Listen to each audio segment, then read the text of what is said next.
ई zone Marathi education channel पर आप सभी का स्वागत। विद्यार्थी मित्रों, आज हम 12वीं कक्षा सराव पेपर बोर्ड कृति पत्रिका फरवरी 2020 की हिंदी विषय की आदर्श उत्तरों के साथ यानी मॉडल आंसर पेपर पर हम इस ऑनलाइन लेक्चर में देखना चाहते हैं। यह ऑनलाइन लेक्चर हम ई जोन मराठी एजुकेशन इस चैनल पर देख रहे हैं। अगर आपने इस चैनल को सब्सक्राइब नहीं किया हो तो सबसे पहले सब्सक्राइब करना मत भूलिए, क्योंकि इस चैनल पर आपको 5वीं कक्षा से लेकर 12वीं कक्षा तक के सभी ऑनलाइन लेक्चर्स, हिंदी, ग्रामर के साथ आपको ऑनलाइन लेक्चर्स देखने के लिए मिलेंगे। तो सबसे पहले आज हम इस ऑनलाइन लेक्चर में देखने वाले हैं बोर्ड कृति पत्रिका फरवरी 2020 हिंदी 12वीं कक्षा, time 3 hours and maximum marks 18 marks के लिए न्यू पैटर्न आदर्श उत्तरों के साथ। आप अंत तक देखना मत भूलिए। चलिए शुरू करेंगे कृति पत्रिका। कृति पत्रिका के लिए कुछ सूचनाएं होती है विद्यार्थी मित्रों। उस सूचना के आधार पर हमें बोर्ड एग्जाम देना महत्वपूर्ण होता है, आवश्यक होता है। सूचना के अनुसार गद्य पद्य तथा द्रुत वाचन की आकलन कृतियों में आवश्यक के अनुसार आकृतियों में ही उत्तर लिखना अपेक्षित है। जो कृति में दी गई है उसे कृतियों में ही लिखना आवश्यक है। सभी आकृतियों के लिए पेन का ही उपयोग करना आवश्यक है। किसी दूसरे रंगीन साहित्यों का इस्तेमाल नहीं करना चाहिए। आकृतियों में उत्तर पेन से ही लिखना आवश्यक है। व्याकरण विभाग तथा रचना विभाग में पूछी गई कृतियों के उत्तरों के लिए आकृतियां आवश्यकता के अनुरूप हो, जहां आवश्यकता हो वही कृतियां कीजिए।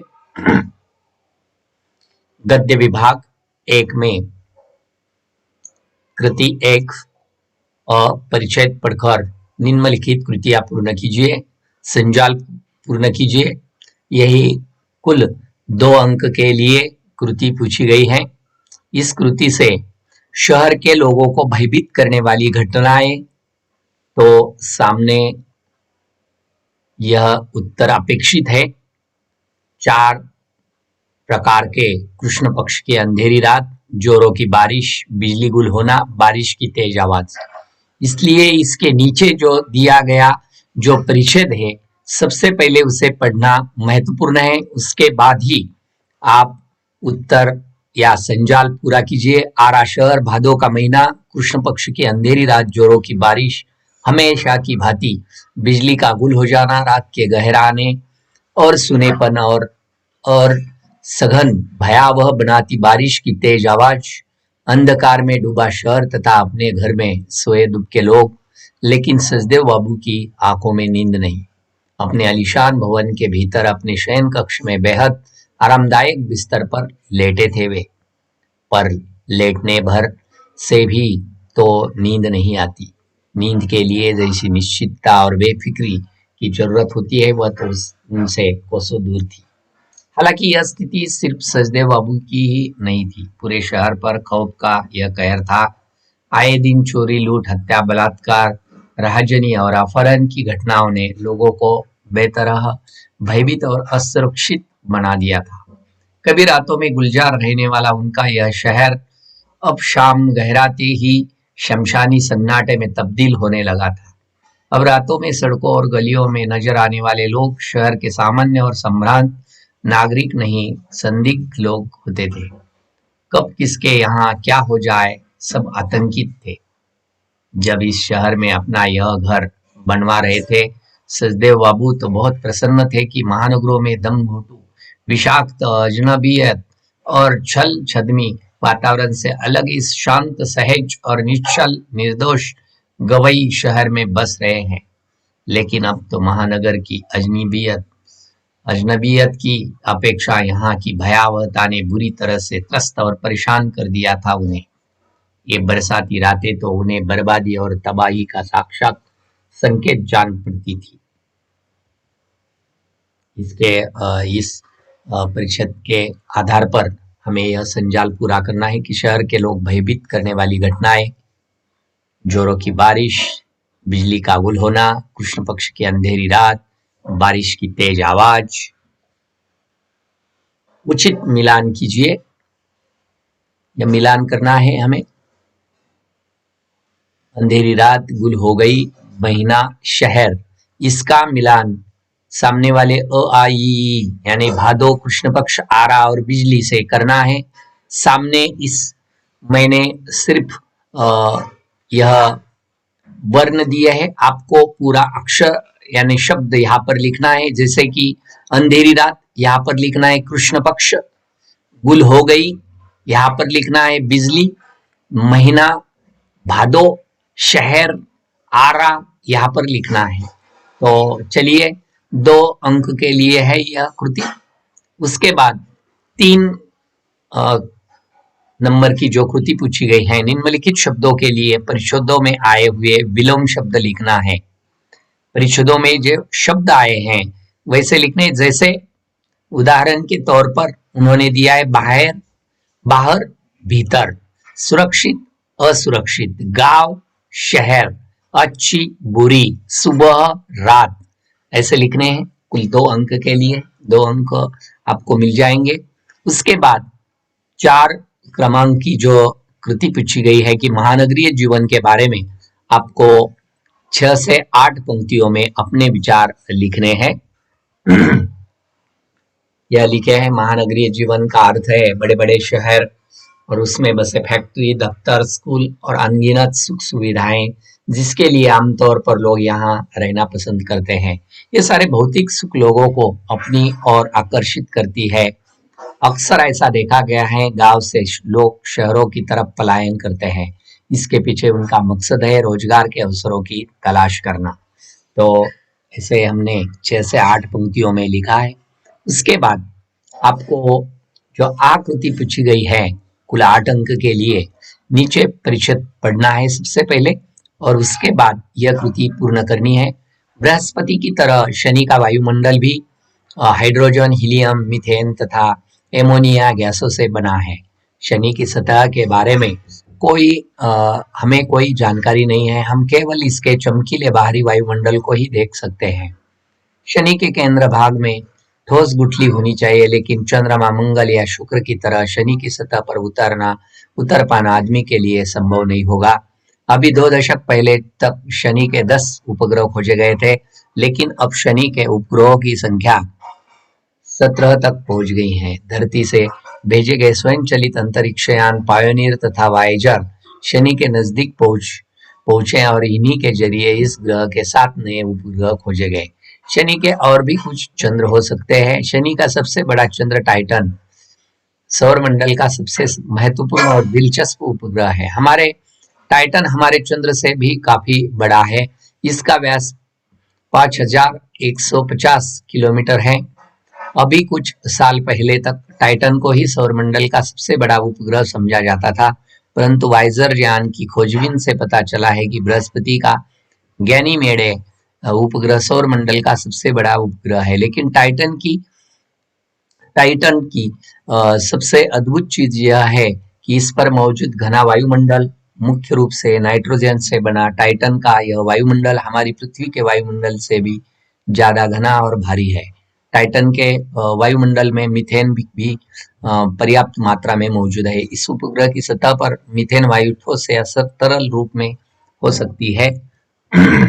तो इसके आधार पर हमें कृति पूरी करनी है। इन ग्रहों पर उतर पाना असंभव है, जैसे शनि, चंद्रमा, मंगल और शुक्र। यह 2 अंक के लिए कृति पूछी गई है। उसके बाद हमें तालिका पूर्ण करनी है। जैसे शनि का सबसे बड़ा चंद्र, तो यहाँ पर सामने हमें लिखना है इस कृति में टाइटन। बृहस्पति का उपग्रह गैनीमेडे, यहाँ लिखना है। टाइटन का व्यास 5150 किलोमीटर, यहाँ पर लिखना है। स्वयं चलित अंतरिक्ष यान पायनियर तथा वाइजर, ऐसे लिखने हैं यहाँ पर। उसके बाद 3 क्रमांक की जो कृति आती है उसे निम्नलिखित शब्दों के लिए परिच्छेद में आए उचित शब्द लिखने हैं। तो पहला शब्द है बदल, रूप, गगन, वायुमंडल, शोध, खोजना, उपस्थित, मौजूद। 4 क्रमांक की कृति पूछी गई है। ग्रहों के बारे में 6 से 8 पंक्तियों में अपने विचार आपको लिखने हैं। तो ग्रहों के बारे में देखिए, ग्रहों के बारे में विचार लिखने हैं। किसी अन्य तारे के चारों ओर परिक्रमा करने वाले खगोल पिंडों को ग्रह कहते हैं। अंतरराष्ट्रीय खगोलीय संघ के अनुसार हमारे सौर मंडल में 8 ग्रह हैं। बुध, शुक्र, पृथ्वी, मंगल, बृहस्पति, शनि, यूरेनस और नेपच्यून। इनके अतिरिक्त 3 बौने सूर्य अथवा सूरज सौर मंडल के केंद्र में स्थित एक तारा, जिसके चारों तरफ पृथ्वी और सौर मंडल के अन्य अवयव घूमते हैं। सूर्य हमारे सौर मंडल का सबसे बड़ा पिंड है। यह हमने इसका लिखा है 2 अंक के लिए, जो अपने विचार लिखने थे मैंने लिख दिए हैं। उसके बाद निम्नलिखित प्रश्नों के 80 से 100 शब्दों में उत्तर लिखने हैं। कोई एक स्वामी विवेकानंद जी के स्वदेश भक्ति के बारे में विचार स्पष्ट कीजिए, या किरोड़ी मल की कंजूस प्रवृत्ति पर प्रकाश डालिए, या एक कुत्ता और एक महीना पाठ के आधार पर महीना का करुण भाव स्पष्ट कीजिए।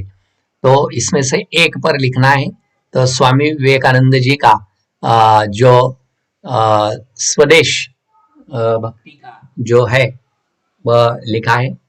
वे कहते थे कि भारत को आजादी बिना आध्यात्मिक ज्ञान के नहीं मिल सकती है। स्वामी विवेकानंद कहते थे कि यदि मुझे 100 ऊर्जावान युवा मिल जाए तो मैं इस देश की काया पलट कर रख दूंगा। वे सतत प्रयत्नशील रहते थे कि कैसे इस देश को स्वतंत्रता कैसे मिले, साथ ही साथ अशिक्षा, गरीबी, भुखमरी को कैसे दूर किया जाए। स्वदेश भक्ति के बारे में स्वामी जी कहते हैं, बड़े काम करने के लिए 3 चीजों की आवश्यकता होती है, जैसे बुद्धि, विचार शक्ति और हृदय की महाशक्ति। अतः युवकों को चाहिए कि वे हृदयवान बने। यदि युवकों ने जान लिया है कि भारत के अपने गरीब दीन बंधुओं की कई समस्याएं हैं, तो समझ लो कि यही देशभक्ति की प्रथम सीढ़ी है। देशभक्ति का पहला पाठ स्वदेश हितैषी होना। उठो जागो और तब तक रुको नहीं जब तक लक्ष्य प्राप्त न हो जाए। इसी तरह हमने जान लिया है कि जो प्रश्न पूछा गया था कि स्वामी विवेकानंद जी के स्वदेश भक्ति के बारे में विचार, वह हमने जाने। तो उसके बाद हमें पद्य विभाग जो है 2, पद्य विभाग में पद्यांश पढ़कर सूचना के अनुसार कृति पूर्ण करनी है। तो सबसे पहले हमें उसके लिए पद्यांश पढ़ना है। रहमान गली है साकरी, दूजो नहीं ठहराही, आपू अही तो हरि नहीं, हरि अही तो आपू नहीं, नाही रहमन जिवा बावरी, कहीगी सरल पाताल, आपू तो कही भीतरी रही, ज्योति घात कपाल। बिगड़ी बात बनाई नहीं, लाख करो किन कोय, रहीमन फाटे दूध को मथई न माखन होय, जो रहीम गति दीप की कुल कपूत गति सोई, बरे उजियारे करई बड़े अंधेरो होई। यह जो दोहे है रहमान जी के, उस पर आधारित यह पद्यांश है। इस पद्यांश में रहीम जी के अनुसार जो कहा गया है कि रहीम जी की गली साकरी है, यहाँ पर साकरी लिखना है। यहाँ पर गति दीप की कही गई है और उनकी जिह्वा बावरी है। और बिगड़ी बात, यह 2 अंक के लिए हमने उत्तर, आदर्श उत्तर लिखे। आपको सिर्फ इसमें लिखने हैं। उसके बाद जो 2 नंबर में कृति पूछी गई है कि शब्द सारिणी की सहायता से समानार्थी शब्द ढूंढकर हमें लिखने हैं। समानार्थी शब्द ढूंढने हैं कि जैसे कुपुत्र यानी कपूत, कपूत क्या आता है? कपूत लिखना है, या सामने यहाँ पर लिखना है कपूत, यहाँ पर है देखिए कपूत, ये लिखना है। जीभ, जिह्वा, ये लिखना है यहाँ पर। और ईश्वर, हरि, अंदर, भीतर, ऐसे इसमें से शब्द देखिए, भीतर ऐसा है, तिरछा है यह, भीतर, हरि यहाँ पर है। तो ऐसे ढूंढकर लिखने हैं। 2 अंक के लिए कुल कृति पूछी गई है। उसके बाद प्रस्तुत पद्यांश का भावार्थ अपने शब्दों में 6 से 8 पंक्तियों में आपको लिखना है। देखिए, रहीम कहते हैं कि मन की गली संकरी है, उसमें एक साथ 2 जने नहीं गुजर सकते। यदि वहां तुम यानी तुम्हारा अहंकार है तो परमात्मा के लिए वहां कोई ठौर नहीं, और अगर वहां परमात्मा का निवास है तो अहंकार का क्या काम। यानी मन ही मन प्रेम की गली है, जहां अहंकार और भगवान एक साथ नहीं रह सकते, एक साथ नहीं रह सकते। सर्व विवादित है कि जीभ का कोई भरोसा नहीं, कभी भी कुछ भी कह देती है। रहीम कहते हैं कि जीभ तो बावरी है, उस पर उसी का नियंत्रण नहीं होता, अनाप शनाप कुछ भी कह जाती है। स्वयं तो बोलकर मुंह में दुबकी रहती है, परिणाम भुगतना पड़ता है सिर को। बिगड़ी बात बने नहीं, लाख करो किन कोय, रहमान फाटे दूध को मथे न माखन होय। यानी मनुष्य को सोच समझकर अपना व्यवहार करना चाहिए, क्योंकि किसी कारणवश यदि बात बिगड़ जाती है तो फिर उसे बनाना कठिन होता है। जैसे यदि एक बार दूध फट गया तो लाख कोशिश करने पर भी उसे मत कर मक्खन नहीं निकाला जा सकेगा। तो जो रहीम कहते हैं कि गति दीप की कुल कपूत गति सोए, उनके बारे में उजियारो लगे बड़े अंधेर होए। दीप के चरित्र जैसा ही कुपुत्र का भी चरित्र होता है, दोनों ही पहले तो उजाला करते हैं पर बढ़ने के साथ साथ अंधेरा होता जाता है। इसी तरह उस काव्य का भावार्थ हमने जाना है।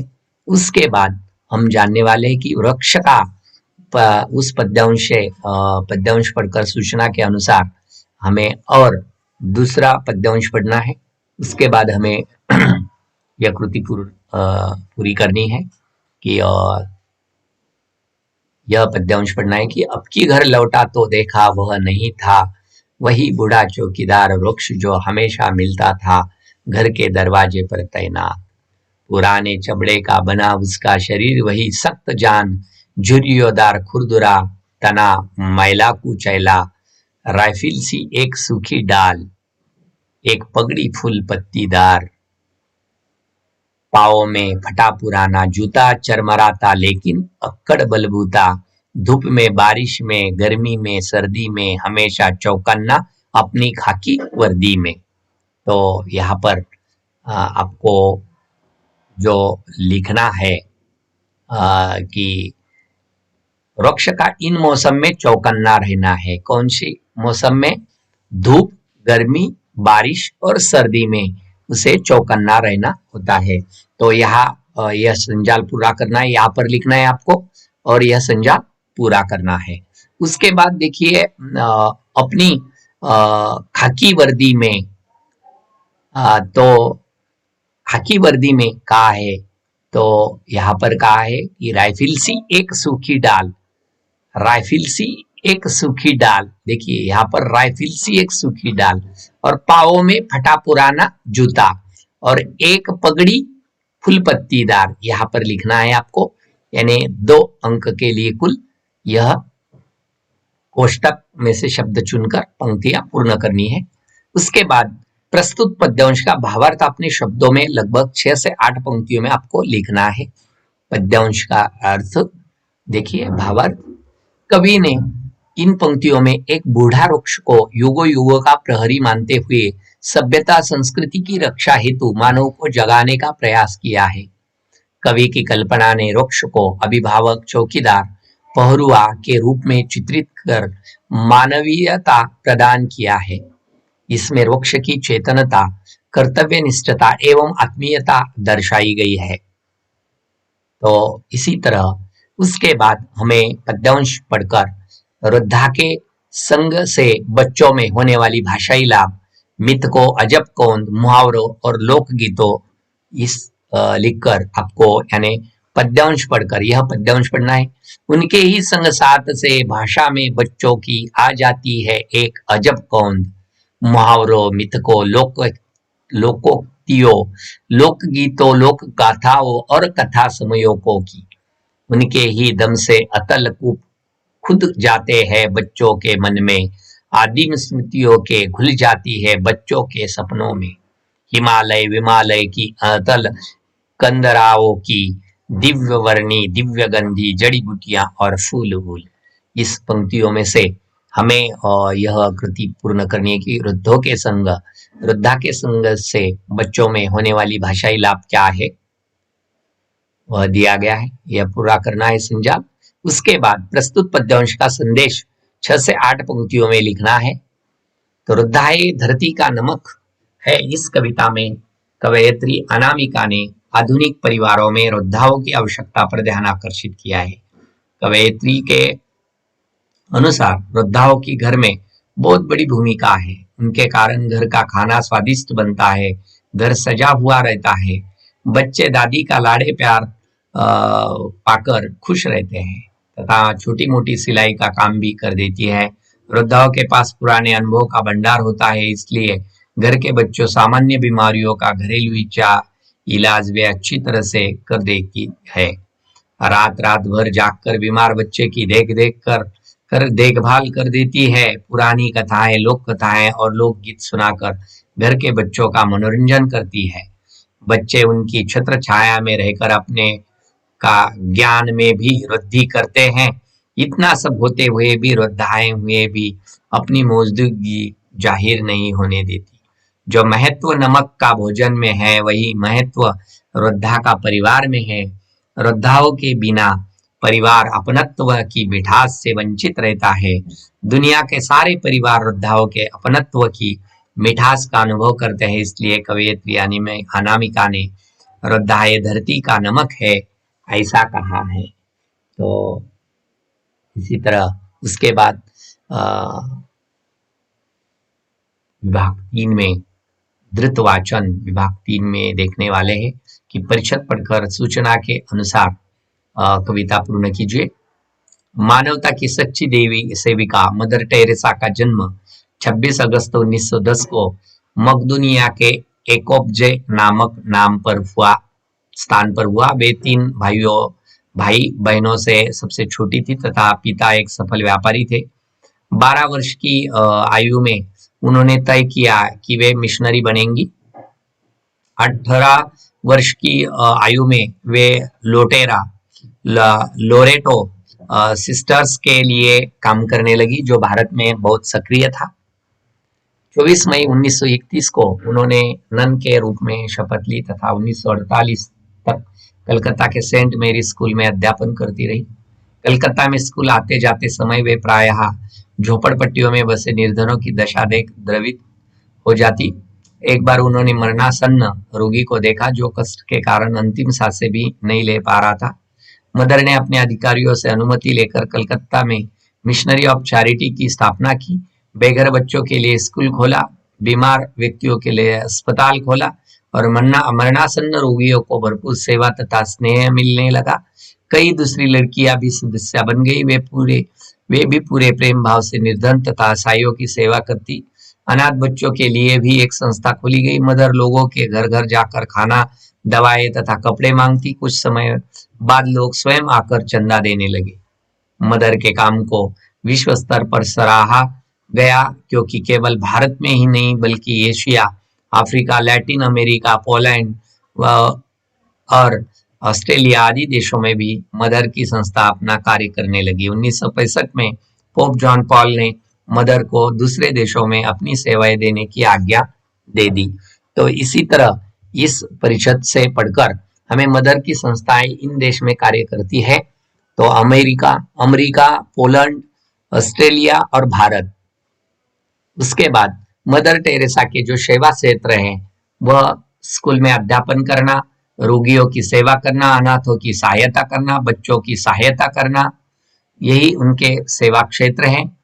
उसके बाद कुल 2 अंक के लिए था, यही कृति पूर्ण कीजिए। उसके बाद 2 अंक के लिए समाज सेवा के बारे में 6 से 8 पंक्तियों में अपने विचार लिखने हैं। सेवा करना शायद मनुष्य की जन्मजात प्रकृति है। हम दूसरे के लिए कुछ अच्छा करके उनके चेहरे पर मुस्कान लाकर अपने दिल में सुकून महसूस करते हैं। शायद ही कोई इंसान होगा जो अपने आसपास के लोगों को खुश न देखना चाहता हो, लेकिन अक्सर हम खुद को दायरों में कैद कर लेते हैं और फिर तमाम जिंदगी उन दायरों से बाहर नहीं निकल पाते। अपना परिवार, अपना खानदान, अपना गांव या मोहल्ला, अपना इलाका, ये सब वो दायरे हैं जिनमें हम बंद रहते हैं। लेकिन कुछ लोग होते हैं जो इन दायरों को बड़ा करते हैं, फैलाते हैं इस हद तक कि उस दायरे में वो तमाम इंसान भी शामिल हो जाते हैं जिन्हें अन्यथा हम पराया मानते हैं। ऐसे व्यक्तियों के लिए अपना निजी कुछ नहीं रह जाता। जो होता है वो सबका होता है और उन्हें हम समाज सेवी कहते हैं। उसके बाद में हमें लिखना है कि परिच्छेद पढ़कर सूचना के अनुसार कृतियां पूर्ण करनी है। परिच्छेद पढ़ना है हमें।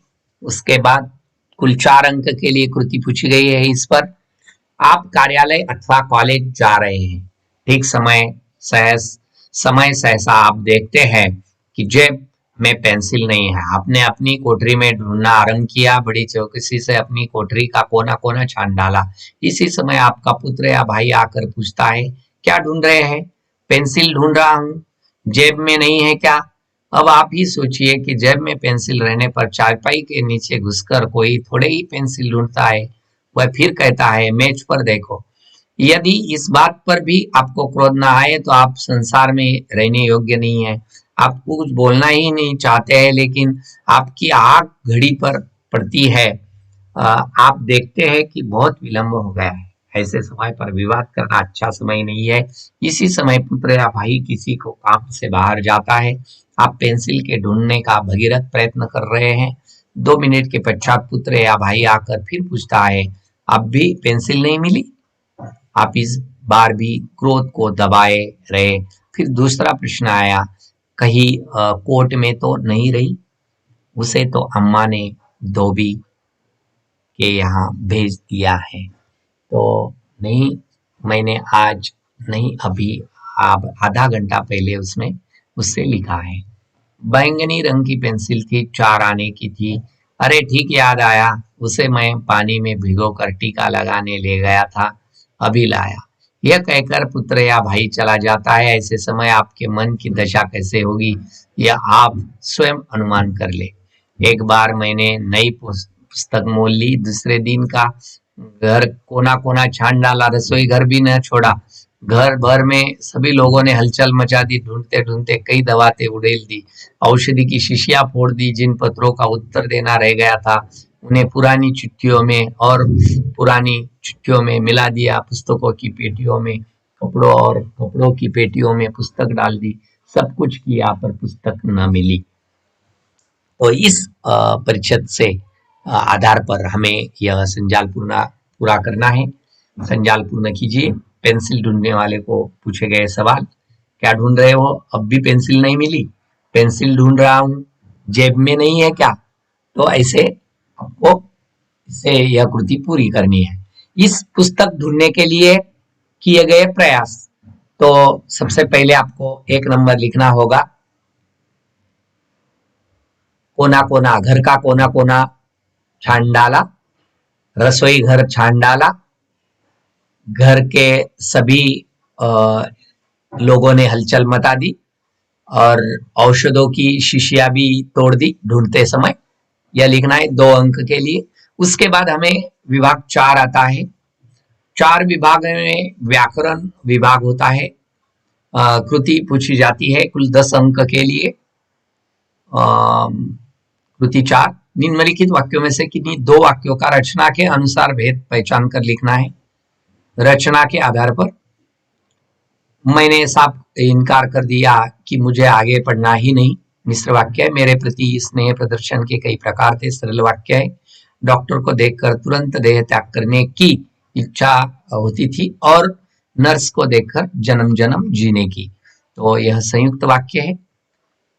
निम्नलिखित वाक्यों में से किन्हीं 2 वाक्यों का काल परिवर्तन करके वाक्य फिर से आपको लिखने हैं। चित्रगुप्त घबरा उठे, पूर्ण भूतकाल में लिखना है कि चित्रगुप्त घबरा उठे थे। मजदूर औजारों का थैला उठाता है, तो मजदूर ने औजारों का थैला उठाया है। रसायन जोखिम उत्पन्न करते हैं, तो रसायन जोखिम उत्पन्न करेंगे। निम्नलिखित मुहावरों में किसी दो के अर्थ लिखकर आपको वाक्यों में प्रयोग करना है। तो दिमाग सातवें आसमान पर होना, उसका अर्थ होता है बहुत अधिक घमंड होना, आनाकानी करना, बहाने बनाना, हाथ पर हाथ बैठे रहना, कुछ कामकाज न करना, पैरों पर लौटना, किसी का गुलाम बन जाना। यह अर्थ दिया है, नीचे वाक्यों में प्रयोग किया है। जब से नौकरी लगी तब से उसका दिमाग सातवें आसमान पर पहुंच गया है। आजकल हम वह काम में आनाकानी करने लग गया है। हाथ पर हाथ धरे व्यक्ति की तो ईश्वर भी मदद नहीं करता। अनिल की लॉटरी क्या लगी, सुनील उसके पैरों पर लौटने लगा। तो ऐसे 2 अंक के लिए इसमें से किन्हीं 2 के लिखने हैं। निम्नलिखित शब्दों में से किसी एक शब्द का भाववाचक संज्ञा रूप लिखना है। चंचलता, अच्छा, अच्छाई। निम्नलिखित शब्दों में किसी एक वाक्य का विशेषण रूप लिखना है। राष्ट्र, राष्ट्रीय, पहाड़, पहाड़ी। निम्नलिखित वाक्यों में से किसी 2 वाक्यों को शुद्ध करके लिखना है। पशु मनुष्य के निश्चल स्नेह से परिचित रहते हैं। बहुत से मनुष्य सुख का अर्थ नहीं समझते। और तीसरा है, बड़े बाबू को उनकी स्थिति पर दया आ गई। 5 विभाग रचना विभाग है। निम्नलिखित में से किसी एक पर लगभग 250 से 300 शब्दों में आपको निबंध लिखना है। भारतीय किसान या वृद्धावस्था एक अभिशाप, दहेज पीड़ित स्त्री की आत्मकथा, यदि इंटरनेट न होता, महंगाई एक समस्या। इसमें से एक को लिखना है। यहाँ पर एक दिया गया है। भारतीय किसान पर निबंध, उनकी प्रस्तावना लिखी गई। भारत देश एक किसान प्रधान देश है। हमारे भारत में बहुत ज्यादा लोग किसानी करते हैं और किसान का जीवन बड़ी कठिनाई से भरी होता है, लेकिन फिर भी किसान हमारे देश के लिए अनाज उगाते हैं और जिससे हमारे पूरे देश का पेट भरता है। भारतीय किसान अपने खेतों में काम करते हैं और उस खेत से कई प्रकार के अनाज, फल, सब्जियां उगाते हैं और उस अनाज और फल से सभी लोगों का पेट भरता है। और किसान दिन रात मेहनत करके अपने खेत और फसल की रखवाली करते हैं और उसकी सेवा करते हैं, जिनका उनका फसल और अच्छा हो। एक किसान रोज सूरज निकलने से पहले उठता है और अपने खेत की तरफ अपने अनाज के लिए चल देता है। कोई नुकसान नहीं होता, क्योंकि किसानों में अपनी नुकसान या सबसे ज्यादा नुकसान ही होता है। यहाँ पर भी किसानों की मेहनत दांव पर लगी रहती है। हर किसान धरती माँ को पूजता है। उसके बाद देखिए आगे आगे पढ़ रहा हूँ मैं। किसान अपने खेतों में कई तरह के फसल उगाते हैं।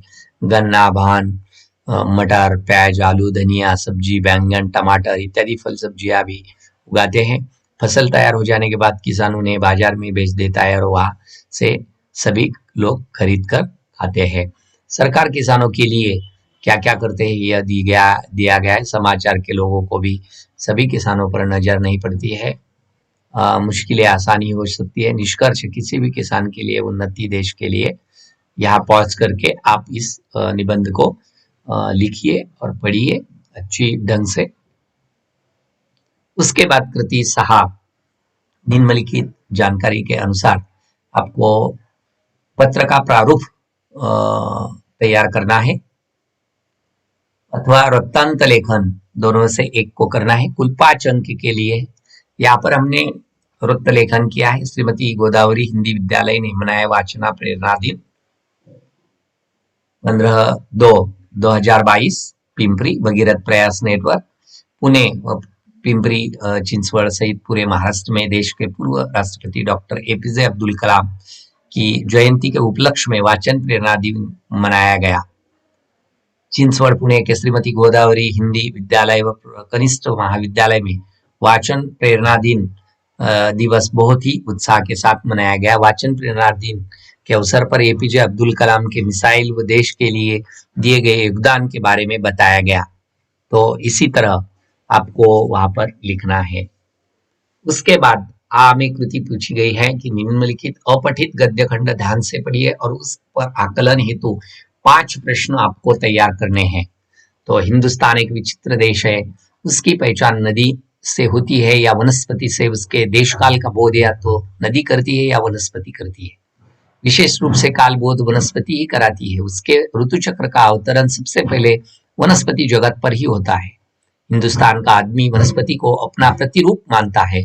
संतान को वासुदेव वृक्ष के रूप में देवता, इसलिए बिना वनस्पति के हिंदुस्तान का कोई भी अनुष्ठान संपन्न नहीं होता। मनुष्य से मनुष्य का संबंध, वनस्पति से वनस्पति का संबंध, लता और वृक्ष का संबंध है। अथवा आपको क्या करना है, यह लिखिए 5 अंकों के लिए या उसके बदले पीएसआई की परीक्षा में सफलता प्राप्त युवक के से साक्षात्कार का नमूना तैयार कीजिए। उसके लिए नीचे कृति दी गई है, उससे साक्षात्कार कीजिए। 5 अंक के लिए यहाँ पर हमने 5 प्रश्न तैयार किए हैं। हिंदुस्तान की पहचान किससे होती है, देश काल का बोध कौन कराती है, ऋतु चक्र का अवतरण सबसे पहले किस पर होता है, हिंदुस्तान का आदमी वनस्पति को क्या मानता है, हिंदुस्तान में किसके बिना कोई भी अनुष्ठान संपन्न नहीं होता। यह प्रश्न तैयार किए कुल 5 अंक के लिए। उसके बाद आपको कृति 4 अंक के लिए पूछी होती है कि निम्नलिखित में से किन्हीं 4 पारिभाषिक शब्दों के लिए हिंदी शब्द लिखिए। नोटिफिकेशन यानी अधिसूचना, राइट यानी अधिकार, टैक्स यानी केयर, कर, कीबोर्ड यानी कुंजी बोर्ड, या कीबोर्ड के बाद यानी कुंजी बोर्ड, और ऑर्बिट यानी की परिक्रमा, और सेक्रेटरी यानी सचिव, और लीगल यानी कानूनी। ऐसे उसकी परिभाषा में हिंदी में शब्द है। उसके बाद वह लिखिए या उसके और में जो अथवा में दिया गया है, निम्नलिखित जानकारी के आधार पर विज्ञापन का प्रारूप तैयार करना है। सुगंधित अगरबत्ती का, उसका नाम, संपर्क, विशेषताएं, मूल्य और नाम, इसे आपको विज्ञापन तैयार करने। इसी तरह विद्यार्थी मित्रों, आज हमने कक्षा 12वीं की हिंदी कृति पत्रिका बोर्ड एग्जाम पेपर 2020 का न्यू पैटर्न पर आधारित यह जो कृति पत्रिका है उसको हमने अंत तक जाना। आप सभी ने अंत तक देखा। आप सभी को मेरी ओर से धन्यवाद।